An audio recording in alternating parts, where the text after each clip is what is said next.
Hello, everyone, and welcome to the Covenant Army podcast, where our mission is to equip couples to align with God and win the daily battle raging against marriage and family. I am Brent, and I'm here, as always, with my beautiful wife, Miss Lucy. Hello, everyone. Good morning, my Puerto Rican princess. How you doing? I'm feeling nice and cozy this morning. I know, you got your sweatshirt on, and My you little hoodie. look comfortable. Yes, I'm very comfortable. I love this weather. I get to throw on a hoodie and some sweats, my little hat, because I don't, want to be all doing my hair this morning. I want to be comfortable. I didn't want to do my hair either, so it worked out great for both of us, except I didn't wear the hoodie. But crazy, huh? 37 degrees in Florida. Who would have thought? I like it. I like it because it feels like Christmas is around the corner. It does feel like Christmas around the corner. We have our first winter.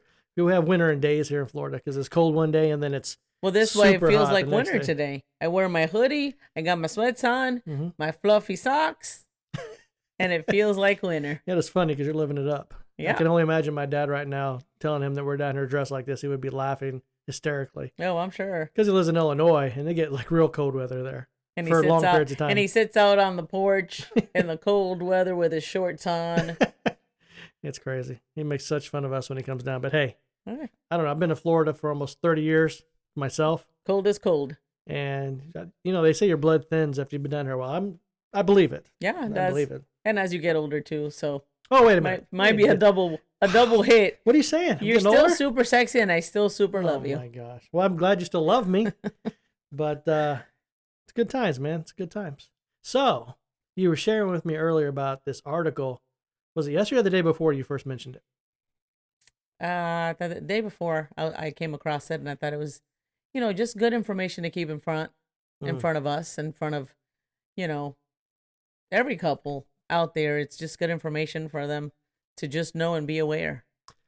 It is. And you know what made me want to discuss it further is, past couple nights I'm trying to sleep, and I been interrupted to get up to go to the bathroom, but then I can't go back to sleep because then you're snoring really loud. Wow. And it's okay because you know what I say to myself, like when I get frustrated because I can't go right back to sleep because you're snoring so loud. We got it. I snore loud. We got it. I still thank God for you. Well, that's good. I still thank God and still want to have you sleeping next to me for the next 100 years. Like I don't like not want to be next to you, but the snoring is just a bit loud.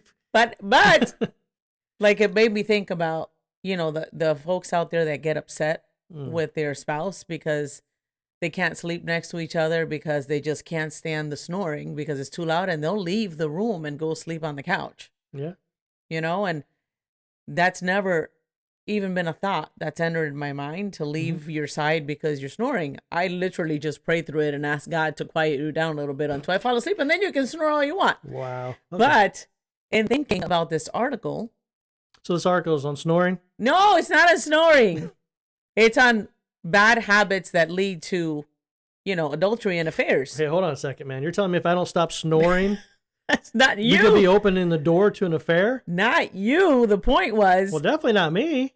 The point was about people that there's like bad habits that start to form in the relationship that can lead to like an open door to having an affair. I understand. And I could see that like when, people start not sleeping in the same room. For sure. Like you lose a certain level of intimacy when you're not sleeping in the same bed. For sure. So to talk more about the article, I know it came from the, what is it, XOMarriage? Yeah, XOMarriage. Marriage Ministry. Yep. And it's awesome. We've always like, from when it was Jimmy Evans, right? Marriage Today, back in the day. Yeah. And now it's changed. But they still have great information. And this article specifically, 7 bad habits that can lead to adultery. And it's by Dave Willis. He's one of the folks, in the ministry. And I just found it really interesting because he highlighted these points that I feel are really important for us always to keep front and center. But for every couple out there should just learn to identify certain behaviors or bad habits that you need to look into and kind of connect on in your spouse. I mean, in your marriage, sorry. Well, to be fair, to be honest, I guess, when you first brought this article up to me a couple of days ago, Mm-hmm. and you said, hey, there's this great article about, preventing, or it has to do with adultery. And I'm like, great, another article that's going to talk about adultery again, because we hear so much about it, obviously, because, what we do. And we've talked about it in the past a little bit in a different context, but it's huge in marriage. And I get it, so it took me a couple of days to kind of get on board with it. But when I actually sat down, I think it was this morning, Mm-hmm. that I actually sat down and read it for myself, I'm like, man, this stuff is really good. This is a really good reminder Mm-hmm. that we do need to keep in front of our minds as well. Yeah. Because nobody is outside of the threat Right. of an affair. To be you're, tempted. You're never so perfect Right. that the door can't be opened if you're not aware of it. Right. And like I was sharing with you earlier, like that's the one thing that I think is probably the biggest, excuse me, I got a cough, the biggest Achilles heel is the way I'm going to put it. Yeah. What do you mean? Well, what I mean is that the biggest threat I think to a lot of couples is thinking it's not going to happen to them. Yeah. Yeah, That it's almost like a little bit of like they're ignorant to that. Like they're immune somehow, that this could possibly even Yeah. impact their relationship. Mhm. And that's scary Yeah, it is. because, we see a lot of couples.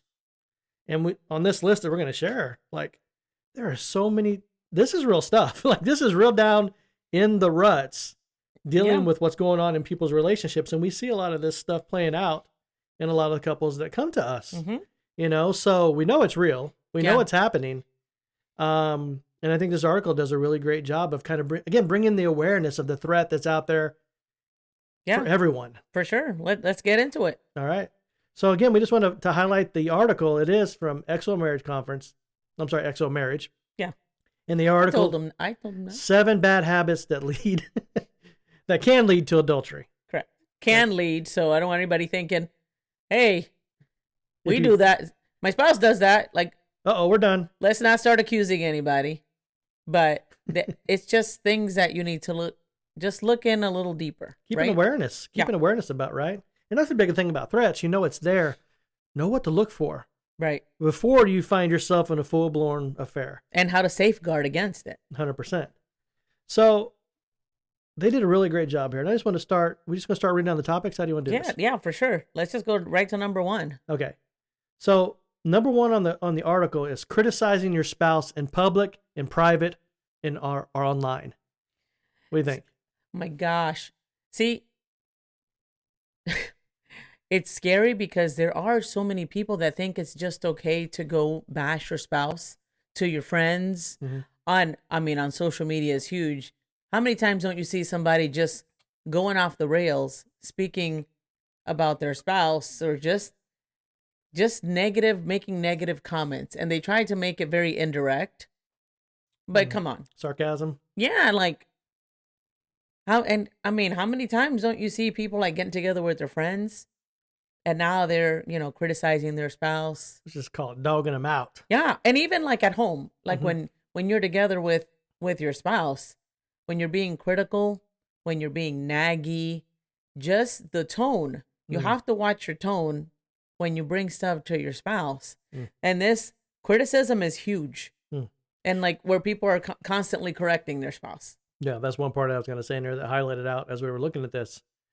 That correcting. And I know it happens. I think and wives do a great job of this. Because they want us to do well as husbands, but they're very good at, helping correct us in the little things in life. But I think it's the way in which it's done Mhm. that could really be beneficial or hurtful. Well, the first sentence that they're shared here under this topic was the tone of your words will shape the tone of your marriage. Absolutely. I Like, agree. that's huge. The tone of your words will shape the tone of your marriage. Mhm. Like, that's going to dictate what our marriage looks like. Yeah. Like, if we're always rough with each other as we speak with each other, with sarcasm and kind of backslabs and stuff like that, it's not going to create a good atmosphere within our relationship. Well, for example, Yeah. let me give an example. Okay. As I'm looking at your Real life example? yeah, or? real life example. Okay. Bring it on. Ish. Huh? Real life, just an example, just if it was us, a hypothetical. Oh, hypothetical real Yeah, life example. hypothetical, like, because I'm looking at your face and, you have your little Christmas beard. Oh, yes. Yes. Yes. I So- told you that was going to happen. That Oh, I know. as I know. as winter comes around, as you just said, I like to have my little Santa, my pre-Santa Claus, because one day it's going to be all white. And you're going to look back Yeah. And you're going to see, hey, I seen where you were going with that. I get it. So, I'm sorry, go ahead. So, You're admiring my beard. yes, and there's times that I'm like, hey, are you gonna like thin that out a little bit? Because I like it a little thinner. Sometimes it looks a little bit more sophisticated, and sometimes it can be sometimes it looks a little, thicker than I like. But I could see how the way that I bring that to you could really be very critical and harsh. True. Versus like being sweet about it and sharing just something that I like. For example, I could say, you look like a homeless man that I'm sleeping next to in my bed with that beard being super bushy and all over the place. I would never say that to you. Is that what you're really thinking right now? No, not at all. Okay, I just want to make sure. You look great. I'm just, again, hypothetical. I would never say that to you. However, I could see. They say. Stop it. I could see how somebody could get offended. Well, of course. Right? You dog out with this thing that I've been building for quite some time. Yeah. I'm not, again, hypothetical. Hypothetical. Because, and you know that I have come to you and like, hey, maybe, you're going to thin your beard out a little bit because I really like it when it's thinner. It just very classy and sophisticated looking. Yes. Right? Mm-hmm. But yeah, I would never come to you and say, wow, you look homeless.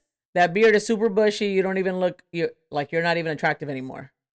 That'd be horrible. That's what I mean. But see the difference in that.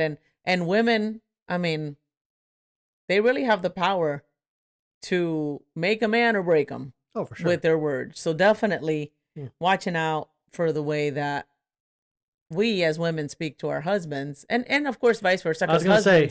Husbands can do it too. That goes both ways. Yeah, for sure. I mean, because let's be honest, guys can be a little rough sometimes when we share stuff. Mm-hmm. Really straight shooting from the hip. And some of those shots come out like deadly force. Yeah, yeah. So we both have to be careful of that. But that last sentence in this first topic was, again, I love it. And we've said it before. We're going to keep saying it again. Mm-hmm. Be your spouse's biggest encourager, not their biggest critic. Yeah, absolutely. We got to be careful with that. Yeah, so tone your words big time. So number 2, and I like how they kind of preface this. They said, this one reveals one of the most dangerous warning signs in a deteriorating marriage. And number 2 is lack of physical affection. Lack of physical affection. That's huge. Yeah. Huge when people aren't like, kissing or hugging, holding hands, those signs of endearment. Like, I like you. Yeah. You really got to ask yourself, why is this not happening anymore in our relationship? If this is one of those signs that you're seeing, like, why is it not happening? Or how about when one or the other spouses is advancing those things? We're going to our spouses and we get the old stiff arm, push off, don't touch me. They're kind of rejecting and pushing it away. Yeah. Right. That's not going to help build either. Because remember, man, if you're not getting it with your spouse, this physical affection or some type of, like you said, I like you. Like the I like you touches. Right. Just a gentle, soft touch. Mm-hmm. Sometimes it's just a light back rub. And sometimes if you think about it, I know for a woman, that almost feels more intimate sometimes, like there's a deeper connection than just having sex. Oh, of course. It's like, it's really the I like you touches. Well, let's just be honest, okay? Let's just be honest. Out of the week, out of the day, like how much time are you truly having sex? And don't answer the question. But really, that's a small amount of time out of our lives that we're actually physically having sexual intercourse. Yeah, you're mostly, more touching. times or not is the small daily interactions of that's how we're communicating intimacy. Yeah. There's way more opportunities for that to happen. Yeah, like you know what I mean? Like when you're cooking or whatever and your spouse comes from behind you and he gives you or she gives you a hug and a kiss. Like, that's nice. It's really nice. Like I feel like those touches connect you deeper, obviously, than just the act of having sex. I mean, sex is great, but those like small touches throughout the day, again, like you said, on a daily and on a weekly basis, really speaks more to your spouse. I think that's why it's important to do it daily and be intentional about doing it daily. Yep. Because remember, every interaction we're having with each other is communicating something to us. Yeah. And it is acceptance. I like you. We're friends. We're lovers. We're like, you're my person. Right. Like you want to feel that. And that's those small interactions that are communicating that. And that's why it's so vital when it's getting shut off. Like if there's a lack of physical affection or there's no physical affection, that's why it's opening up the door for affairs. You need to have the conversations and investigate why there's a disconnect in your relationship, in your marriage. It's important. And I like the last sentence there. It says, a marriage starved of sex and other forms of physical affection is in a dangerous and vulnerable place. You are leaving the door open for something to occur when you're not connecting in a physical way with your spouse. For sure. And I think that's why for all of us, we got to kind of stop and take a reading. And what I mean is kind of take an inventory. What's that look like in my marriage? What's that look like in our marriage? Are we having those interactions? And if you're not, you got to find out why. You know, what it made me think about is, I know a few days ago, maybe a week ago, that I don't know what we were talking about, but I was reminded of you being on deployment and the lack of us having that physical affection. Okay. And I remember asking you, you know, did any of the women that were with you deployed, did any of them like try to get close to you, try to have conversation with you? You remember when I asked you that? Yeah, of course. What did you say? I don't leave myself open for those type of interactions. And I love that response because I've heard you say it more than once. Like you don't try and put yourself in those positions where there could even be where anybody could even think anything. Well, no, because I recognize very early on it's a dangerous place to be, and you're playing with fire. Right. Like I try to close all doors as possible. Again, because I mean I'm human. I see what happens in interactions daily, and obviously because of the work we do, we see it's in front of us all the time. Which, again, we say like it helps us so much in our own marriage because of the awareness. And well, I mean, you saw some of that stuff happen when you were deployed. Yeah, I mean, things happen. I mean, let's just be honest. And when you put people in a situation where there's a void and there's a lacking, things like that, the door's open. And many times, again, because people don't recognize what's really taking place. Yeah. They're not aware of it. And by the time they figure it out, they're too far down the road. Yeah. And that's what makes it so dangerous. Yeah. It's kind of like the sleeper threat. So next one. This was a good one. And it did surprise me because they put on there, might surprise you, that one of the biggest factors in the health of your marriage.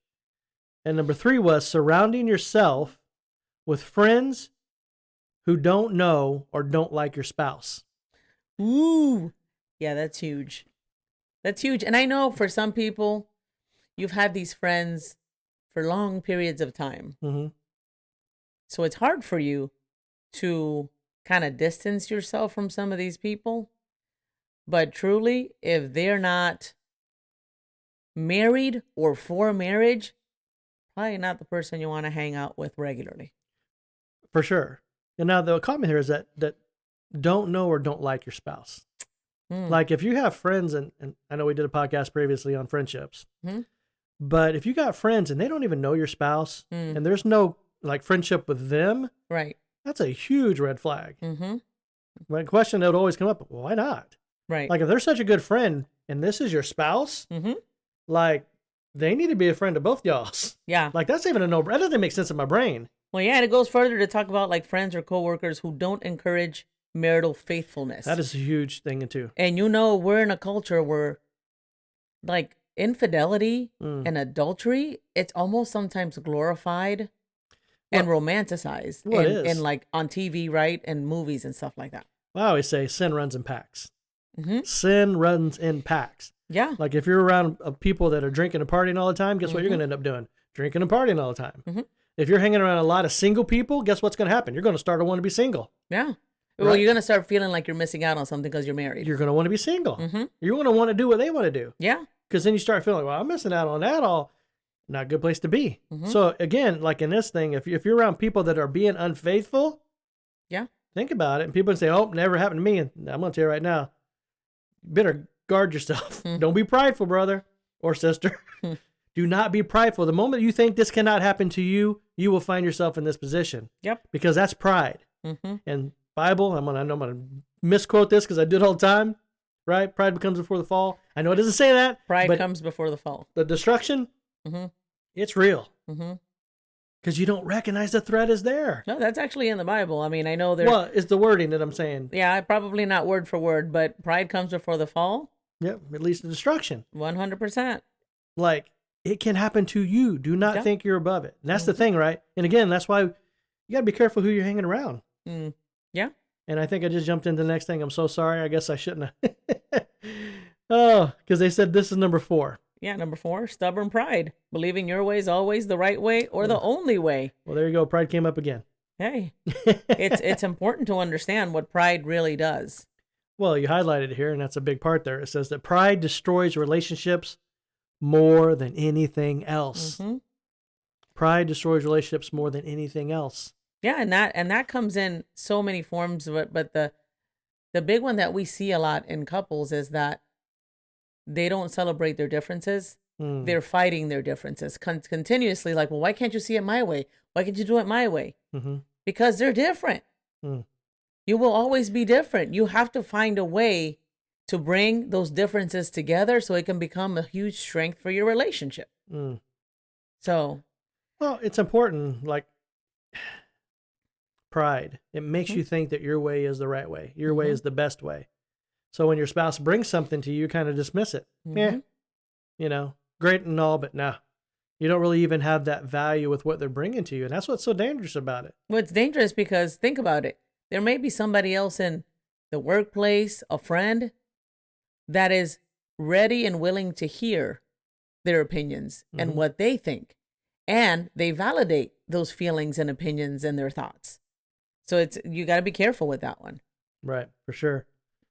So number 5 says keeping secrets from your spouse.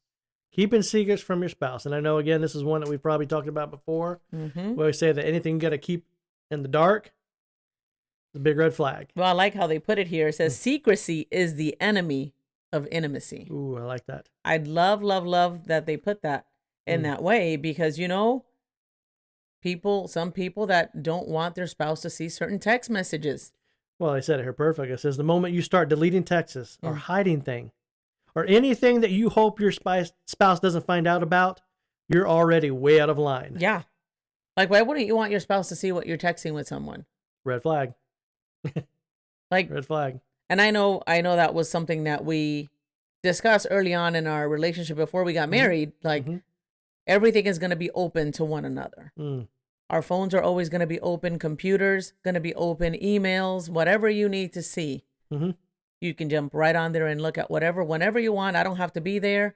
And that's definitely led us to have great trust and security in our relationship. Well, it grows our intimacy. Yeah, there's never been anything hidden. Right. I like this this suggestion here. They said, you know, make a secret-free guarantee. That we're going to establish an environment in our relationship that's going to be secret-free. In essence, I'm vowing not to withhold anything from you.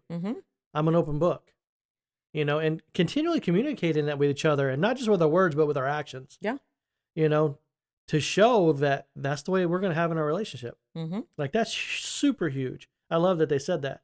In this last line, again, so good, this article, guys. You got to go out and read it. We'll try to put it in the podcast so you can just click on it and go. So help me remember to do that, babe, in case I forget.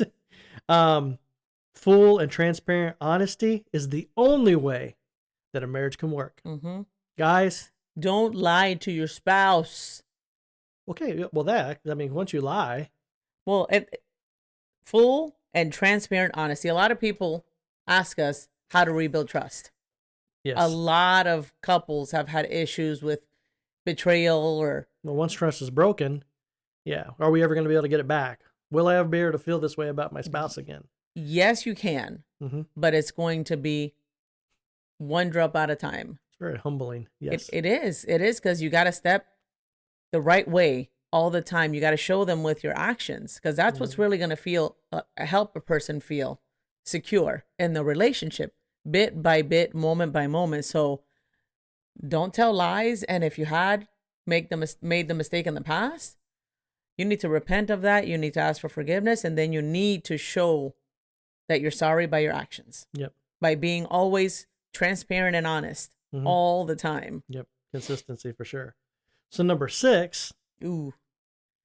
And I liked it because they said this is the one word that has huge impact on weakening a marriage. One word that can weaken your marriage. Yeah.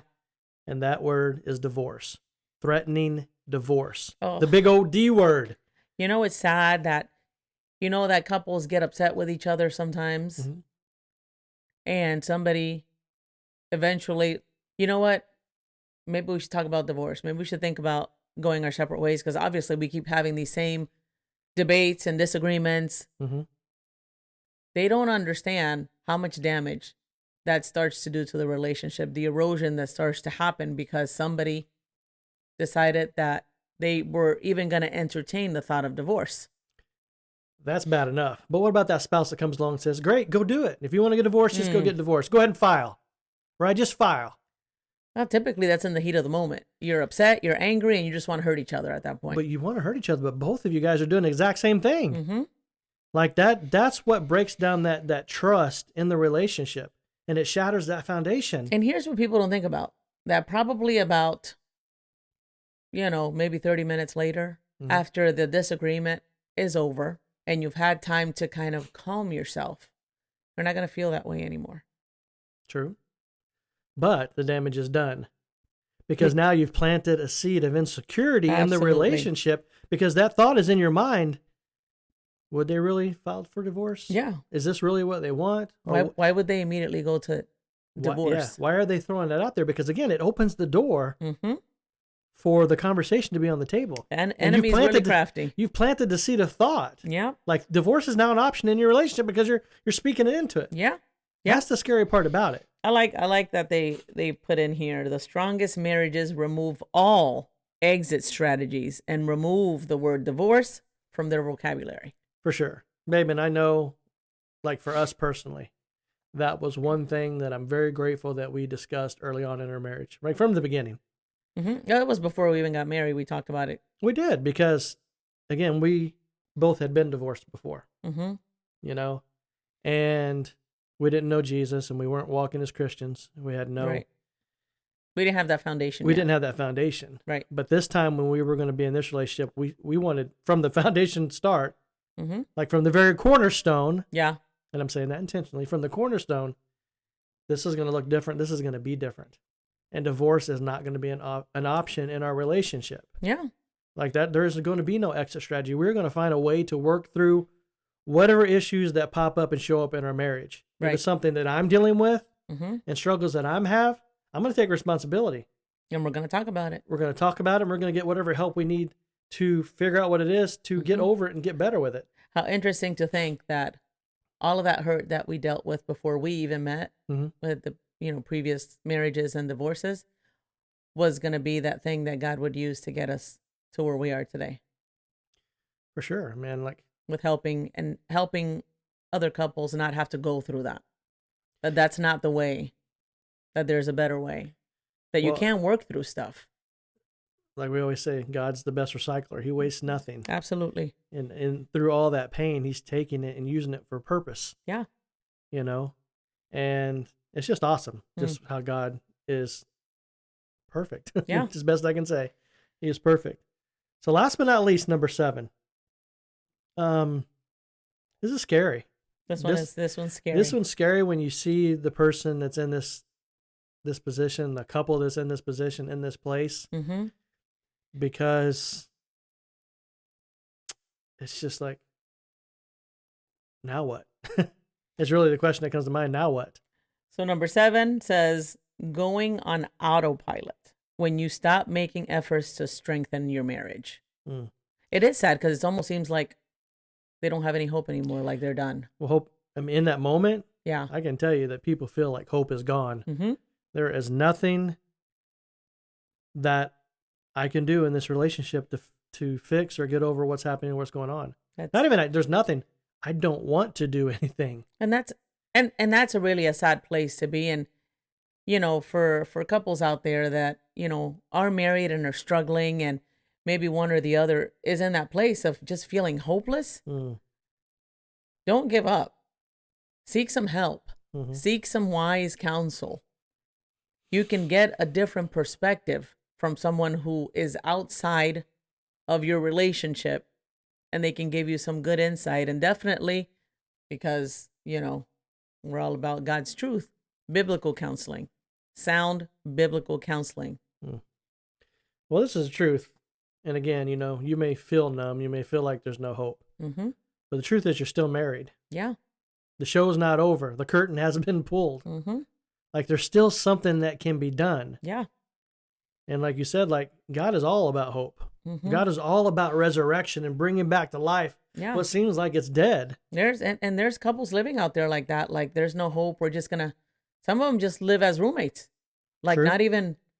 Okay, we're done trying. We're gonna live under this roof. Some of them because they have kids and they don't want to, shake the foundation, even though because of the way they're treating each other, some people don't understand that the kids are feeling it already. But there's still opportunities to mend and to heal and to reconcile. You may just need somebody else's perspective. Yeah, for sure. So these are 7 bad habits that can lead to adultery, right? Mm-hmm. These are things that open the door for people to walk down that road. Yeah. Exposing yourself, guys, to a real threat that everyone, every couple has to be aware of, right? Absolutely. Like the worst enemy is the one you don't know about or you don't pay attention to or don't see them as the threat that they truly are, right? And I just want to read these back again just to give people kind of something to chew on as they walk away. Number 1, criticizing your spouse in public, in private, or online, right? Remember, the tone of your words will shape the tone of your marriage, right? Number 2, lack of physical affection. If you're not having that physical affection and that connection with your spouse, you're open the door because that's needs that all of us have. Yeah. And they're going to try to find a way to get those needs met. And chances are, if you're not doing it, there's somebody who's going to be willing to do it. Oh, yeah. There's always somebody willing to lean in, talk to, validate. Yep. 100%. Number 3, surround yourself with friends who don't know or don't like your spouse. Guys, listen, if you got people around you or they're not for your marriage, not for your relationship, that are not for fidelity, you need to run the other way. You need some new friends. Oh, it's time to cut the rope. There are like, what, almost 8 billion people on the earth? Yeah, I'm sure you can find somebody else. You can find some other friends. Trust me. Pray about it. God will bring people. I'm telling you. Absolutely. Number 4, pride. Stubborn pride. Can't be prideful, guys. Again, don't think it's going to happen to you. Number 5, keeping secrets from your spouse. If you got to hide it, you're already out of line. You got to hide. Don't hide from your spouse. Be open, full transparency. Number 6, using the big old D word, threatening divorce. Cut it out. Chop it off. Throw it in the trash can. Stop doing it. Just stop doing it. Stop it. It's like a little Saturday Night Live. Stop it. Stop it. And finally, last but not least, number 7, you're on autopilot. You've given up. You're thrown in the towel, and you're just cruising for a bruising. Don't check out from your marriage. It's too important. God brought you together with purpose. It is too important. Seek some counseling. A lot of people, some people don't want counseling. Maybe coaching, because people don't like the word counseling. Okay, coaching. Yeah. Coaching. So, guys, that's something I want to say, guys. You don't like the word counseling? Great. Get rid of the counseling. You guys go get coaching lessons for all other kinds of garbage, baseball, football, name it. You guys worship some of these coaches. But what about coaches for your marriage? Yeah. Go find a coach for your marriage that'll help give you a winning game plan for your marriage. Sorry, that's all I got. Had to say that. Biblical. Well, yes, godly, biblical coaches. Sound advice. Well, that's if they want a winning game plan. If you don't want a winning game plan, go find somebody, just a secular counselor. But if you want a winning game plan, go to the one that created the game. Yeah. You need to do it God's way. You need to do it God's way. All right, baby doll. That's it? That's all I got. All right. Well, prayerfully, it was good. And it'll be fruitful. Yes. For anybody who hears it. Amen. So, guys, we pray that this time together we've had with you is helpful and hopeful for your relationship and marriage. Get out there, guys. Stand up for your marriage. Stand up for your family. Stand for God. Covenant keepers. Always and forever.